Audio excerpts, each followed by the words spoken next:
In a world where survival is a brutal contest against nature and mankind alike, Furiosa, a Mad Max Saga, takes us deep into the origins of one of cinema's most iconic heroines. Before she became the fierce imperator of Mad Max Fury Road, Furiosa was a child of the green place of many mothers, a rare oasis of life, wisdom, and hope in the unforgiving, a sanctuary preserved by the Vuvalini, an all-female tribe devoted to harmony and sustainability. Young Furiosa, a curious and brave girl, thrives under their guidance, absorbing the tribe's teachings about nature, survival, and the importance of community. Her mother, Mary Jabasa, is a formidable leader among the Vuvalini, instilling in Furiosa a sense of duty and strength. But peace is fragile in the Wasteland. One fateful day, raiders led by the ruthless warlord Dementus descend upon the Green Place. Riding an army of modified death machines, Dementus is a symbol of chaos, driven by greed and a twisted sense of power. The attack is sudden and brutal. Homes burn, crops are destroyed, and the Vuvalini fight valiantly but are ultimately overwhelmed. In the chaos, young Furiosa is captured,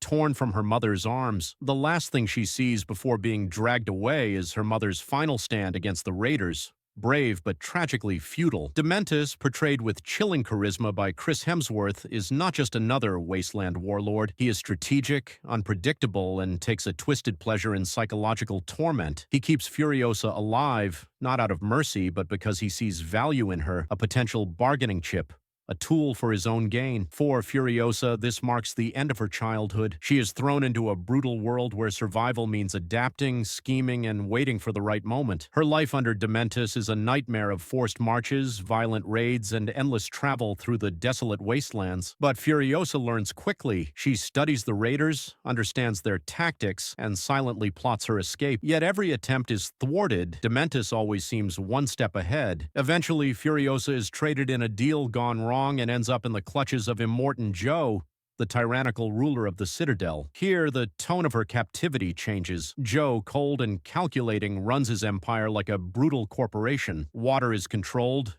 people are commodities, and everything serves his twisted version of order. Furiosa is seen not as a slave, but as a tool to be refined. Recognizing her spirit and potential, Joe integrates her into the Citadel's inner workings, giving her a position of relative power, but always under his watchful eye. As the years pass, Furiosa transforms. She trains with the war boys, masters the mechanics of the massive war rigs, and hones her combat skills. Her outward compliance hides an inner fire, a constant growing determination to escape and seek revenge. Her knowledge of the wasteland deepens. She memorizes trade routes, studies the supply chains of the Citadel, and watches the uneasy alliances between Immortan Joe and neighboring warlords. But the trauma of her past lingers. Nightmares of the Green Place haunt her. Her mother's last stand, the cries of her people. These memories fuel her rage, but they also root her. She's not driven by survival alone. She wants justice. Her path inevitably crosses again with Dementus. The wasteland, vast and merciless, has a cruel way of bringing enemies face to face. Dementus, ever the schemer, has been amassing power, drawing rogue factions to his side, aiming to challenge Immortan Joe's rule. When word reaches the citadel of Dementus's growing army, Joe sees it as both a threat and an opportunity. He plans to crush Dementus and absorb his forces. Furiosa volunteers for the mission. What follows is a brutal campaign across the wasteland. Sandstorms, ambushes, and high-octane vehicle chases that make George Miller's signature style shine. The war rigs thunder across the desert, each chase scene escalating the stakes, filled with practical effects, mind-blowing stunts, and the raw, visceral chaos that defines the Mad Max franchise. But this isn't just about spectacle. The emotional stakes remain at the forefront. Furiosa, now a battle-hardened warrior, faces the man who destroyed her home. But Dementus, ever the manipulator, uses psychological warfare. He taunts her about her mother, the Green Place, and the futility of seeking vengeance in a world built on destruction. Their final confrontation is raw and personal. No elaborate traps or master plans, just two forces colliding in a brutal, almost primal fight. Furiosa, despite her scars and trauma, doesn't fight for revenge alone. She fights for the memory of her people, for the idea that something pure can still exist in the wasteland. In the end, she defeats Dementus, not through brute strength, but through strategy, resilience, and sheer willpower. But victory is bittersweet. The green place, as she remembers it, is gone. The wasteland has swallowed it, leaving only whispers of what once was. Yet there's a sliver of hope. Furiosa doesn't return to the Citadel as a pawn. She returns as someone with a plan, someone who will one day liberate Immortan Joe's wives, lead them to freedom, and set in motion the events of Fury Road. The film ends not with peace, but with purpose. Furiosa stares across the wasteland, not as a victim, but as a symbol of defiance. She knows the fight is far from over, but for the first time in her life, she's in control of her destiny. Furiosa, a Mad Max Saga, deepens the lore of the Mad Max universe, giving weight to the stoic warrior we met in Fury Road. It's a story of survival, loss, and the unbreakable human spirit wrapped in the dusty chaos of the wasteland. The film isn't just a prequel, it's a character study, an action epic, and a brutal reminder that even in the darkest places, hope can still take root.